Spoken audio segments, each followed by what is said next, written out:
안녕하십니까? 러빙타임 새벽을 여는 예수 묵상 시간입니다. 오늘의 예수 묵상 범위는 창세기 5장 1절로 32절까지의 말씀입니다. 오늘도 이 말씀 속에서 하루를 살아가는 데 필요한 영적인 힘을 얻게 되기를 간절히 소원합니다. 먼저 본문 말씀을 읽도록 하겠습니다. 이것은 아담의 계보를 적은 책이니라. 하나님이 사람을 창조하실 때 하나님의 모양대로 지으시되 남자와 여자를 창조하셨고, 그들이 창조되던 날에 하나님이 그들에게 복을 주시고 그들의 이름을 사람이라 일컬으셨더라. 아담은 130세에 자기의 모양 곧 자기의 형상과 같은 아들을 낳아 이름을 셋이라 하였고, 아담은 셋을 낳은 후 800년을 지내며 자녀들을 낳았으며 그는 930세를 살고 죽었더라. 셋은 105세에 에노스를 낳았고, 에노스를 낳은 후 807년을 지내며 자녀들을 낳았으며 그는 912세를 살고 죽었더라. 에노스는 90세에 게난을 낳았고, 게난을 낳은 후 815년을 지내며 자녀들을 낳았으며 그는 905세를 살고 죽었더라. 게난은 70세에 마할랄레를 낳았고, 마할랄레를 낳은 후 840년을 지내며 자녀들을 낳았으며 그는 910세를 살고 죽었더라. 마할랄렐은 65세에 야렛을 낳았고, 야렛을 낳은 후 830년을 지내며 자녀를 낳았으며 그는 895세를 살고 죽었더라. 야렛은 162세에 에녹을 낳았고, 에녹을 낳은 후 800년을 지내며 자녀들을 낳았으며 그는 962세를 살고 죽었더라. 에녹은 65세에 무두셀라를 낳았고, 무두셀라를 낳은 후 300년을 하나님과 동행하며 자녀들을 낳았으며 그는 365세를 살았더라. 에녹이 하나님과 동행하더니 하나님이 그를 데려가심으로 세상에 있지 아니하였더라. 무두셀라는 187세에 라멕을 낳았고, 라멕을 낳은 후 782년을 지내며 자녀를 낳았으며 그는 969세를 살고 죽었더라. 라멕은 182세의 아들을 낳고 이름을 노아라 하여 이르되, 여호와께서 땅을 저주하심으로 수고롭게 일하는 우리를 이 아들이 안위하리라. 라멕은 노아를 낳은 후 595년을 지내며 자녀들을 낳았으며 그는 777세를 살고 죽었더라. 노아는 500세 된 후에 셈과 함과 야벳을 낳았더라. 말씀 줄거리입니다. 하나님이 자신의 형상대로 남자와 여자를 창조하시고 그들에게 복을 주시고 그들의 이름을 사람이라 일컬으십니다. 아담은 자기 형상과 같은 셋을 낳고, 아담의 7대손 에녹은 무두셀라를 낳고 300년간 하나님과 동행하다가 하나님께 데려가심을 받습니다. 무두셀라의 아들 라멕은 안위하다라는 뜻의 노아를 낳고, 노아는 셈과 함과 야벳을 낳습니다. 이것이 아담의 계보의 대략입니다. 오늘 본문 말씀은 아담 자손의 계보를 다루고 있습니다. 그런데 자손의 계보는 히브리어로 세페르 톨레도트인데 이것은 그냥 계보가 아니라 계보의 책이라는 뜻입니다. 그리고 다른 곳에서는 톨레도트만 쓰였는데 오직 이 구절에서만 세페르 톨레도트, 곧 계보의 책이라는 것으로 쓰였습니다. 이것은 그만큼 오늘 본문 말씀에서 다루는 계보가 하나의 책으로 다룰 만큼 중요한 의미를 담고 있다는 의미일 것입니다. 그리고 톨레도트는 단순히 인명 목록만 나열한 것이 아니라 그 속에 가족의 역사가 함께 담겨 있습니다. 오늘 본문 말씀은 1절로 5절은 아담과 그의 아들 셋에 대한 계보의 이야기로, 6에서 18절은 셋에서 야렛까지, 그리고 19에서 24절은 에녹의 동행에 대하여, 마지막으로 25에서 32절은 무두셀라에서 노아까지로 모두 4개의 단락으로 나눌 수 있습니다. 그리고 이 창세기의 흐름상 오늘 본문 말씀은 앞에서 언급된 가인의 족보와 대조적인 말씀으로 주어진 것입니다. 그렇다면 가인의 족보와 아담의 계보는 어떤 차이를 보일까요? 먼저 가인의 족보에는 그 자녀를 몇 살에 낳고 몇 살에 죽었는지에 대한 기록이 없지만, 아담의 족보에는 자녀를 몇 살에 낳고 몇 해를 살다가 죽었는지에 대한 기록이 있습니다. 이것은 아담의 계보를 읽는 사람들은 하나님 앞에 그들의 낳고 죽음의 의미가 있었다는 것을 나타내는 것입니다. 즉, 그들의 삶은 하나님의 구속사에서 의미 있는 것이었다는 것입니다. 그러나 가인의 족보의 사람들은 그들이 이 세상에 화려한 문화를 만들었지만 하나님께는 그들의 낳고 죽음, 곧 삶의 의미가 없었다는 것입니다. 왜냐하면 그들은 여호와 앞을 떠난 삶을 살았기 때문입니다. 그래서 성경은 아담의 계보의 사람들의 삶과 죽음에 대해서 향수하고 죽었더라 라고 기록하고 있는 것입니다. 그러면 오늘 우리는 하나님 앞에 향수하며 살아가는 하나님께 의미 있는 존재입니까? 그리고 그렇게 하나님께 의미 있는 존재가 된다는 것이 어떠한 것입니까? 오늘 아담의 계보는 하나님께서 사람을 창조하실 때 사람을 하나님의 형상대로 지으시고 그들에게 복을 주시며 그들을 사람이라 일컬으셨다는 말씀으로 그 계보의 이야기를 시작합니다. 즉, 아담의 계보는 하나님을 닮은 존재들이 하나님께서 주시는 그 복을 따라 살아가는 사람들의 계보인 것입니다. 그래서 오늘 우리들도 하나님을 닮은 존재로 하나님께서 주시는 복을 따라 살아간다면 하나님 앞에 향수하는 자로, 그 삶이 하나님 앞에 의미 있는 자로 살아갈 수 있는 것입니다. 그러면 하나님을 닮았다는 것은 무엇이며 하나님께서 주신 그 복을 따라 산다는 것은 무슨 의미입니까? 먼저 하나님의 형상대로 살아간다는 것, 곧 하나님을 닮았다는 것은 그 모양과 형태의 닮음을 이야기하기보다는 그분의 품성을 닮았다는 것을 나타내는 것입니다. 그러면 하나님은 어떠한 품성을 가지고 계십니까? 예, 하나님은 한마디로 사랑이십니다.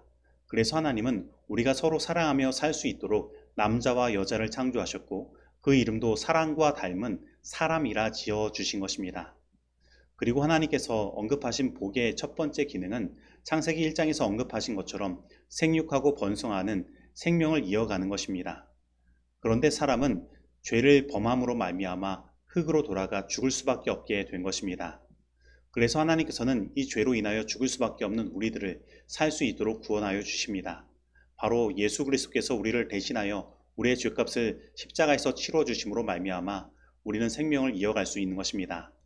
그래서 오늘 본문에 나타난 아담의 계보를 잇는 사람들이 향수하고 죽을 수 있는 이유, 그리고 그들이 그 계보를 이어나갈 수 있는 이유는 바로 하나님께서 주신 복, 곧 예수 그리스도 때문인 것입니다.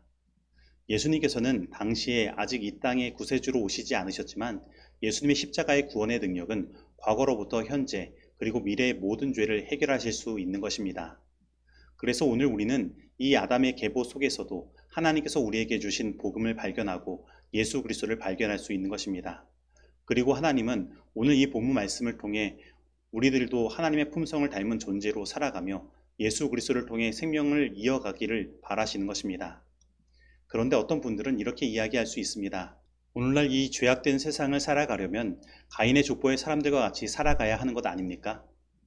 네, 분명 우리는 이 세상에서 살아가면서 재능을 키우고 좋은 직업을 선택하여 살아갈 필요가 있습니다. 그런데 여러분, 분명한 것은 하나님께서 오늘 우리를 바라보실 때 그가 어떠한 재능이 있었고 그가 어떤 직업을 가지고 살았느냐가 아니라 그가 어떠한 삶을 살았느냐를 보신다는 것입니다. 그래서 하나님은 하나님을 닮은 것을 이어주는 사람들의 계보를 말씀하시고 그 일을 위해 복음이신 예수 그리스도를 허락하여 주신 것입니다. 그리고 결국 이러한 하나님의 앞에 의미 있는 삶의 결과는 지금 이 땅에서는 죽음을 경험한다고 하더라도 다시 사는 영생을 얻게 되는 것입니다. 그리고 그 증거가 바로 에녹이 하나님과 동행함으로 죽음을 보지 않고 하늘로 데려감을 당한 일인 것입니다.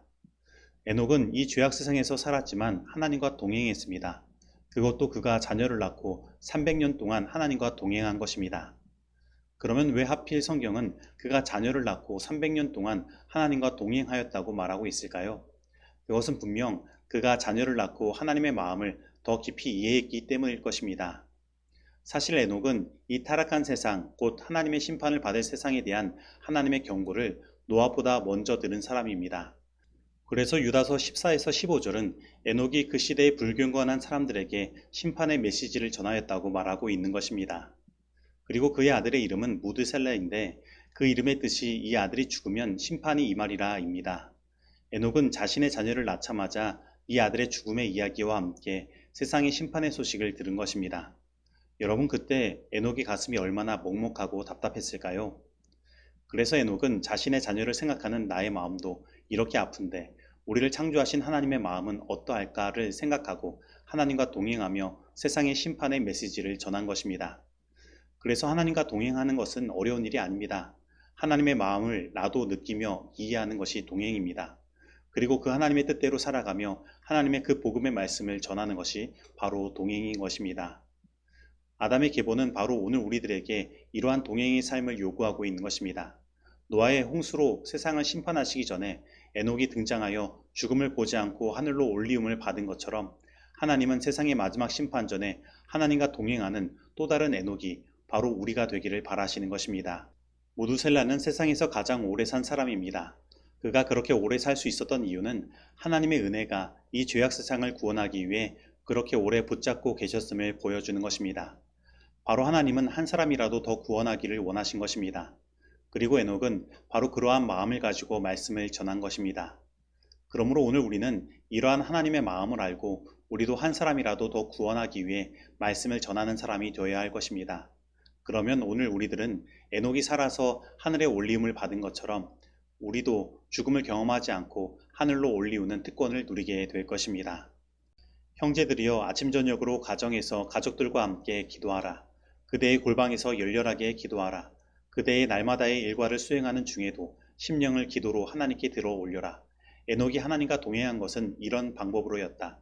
심령의 조용하고 열렬한 기도는 거룩한 향처럼 은혜의 보좌로 올라갈 것이요, 마치 성소에서 드려진 제물처럼 하나님께 간합될 것이다. 이렇게 그리스도를 찾는 이들에게 그리스도는 환난 때에 만날 도움이 되신다. 그들은 시련의 날에 강하게 설 것이다. 교회 증언 4권 616페이지의 말씀입니다. 적용하도록 하겠습니다. 오늘 나는 하나님께 의미 있는 삶을 살고 있습니까? 아니면 그저 나에게만 의미 있는 삶을 살고 있습니까? 오늘 나는 하나님께서 오늘 나를 하나님 앞에 의미 있는 존재로 삼으시기 위해 예수 그리스도를 나에게 선물로 주셨음을 믿습니까? 오늘 나는 하나님의 마음을 알고 그분의 뜻을 알아 한 사람이라도 더 구원하고 싶은 심정으로 에녹과 같이 주님의 복음을 전하는 삶을 살도록 나를 부르시는 하나님의 음성을 듣습니까? 오늘 이 말씀 속에서 내가 실천해야 할 것은 무엇입니까? 기도하시겠습니다. 하나님 아버지, 오늘 우리의 삶을 기억하여 주시고 의미 있는 삶이 되게 하시며 끝내 우리에게 영생을 선물로 주시기 위해 참된 복이신 예수 그리스도를 우리에게 허락하여 주시니 감사드립니다. 오늘 우리들이 우리를 이렇게 구원하시는 그 하나님의 마음을 이해하게 하시고 우리도 그 마음을 소유하게 하여 주시옵소서. 그래서 에녹이 하나님과 동행하며 주님의 이 복음을 전하였던 것처럼 우리도 이 마지막 세상에 주님과 동행하며 복음을 전하는 또 다른 에녹이 될 수 있도록 인도하여 주시옵소서. 예수님의 이름으로 기도드립니다. 아멘.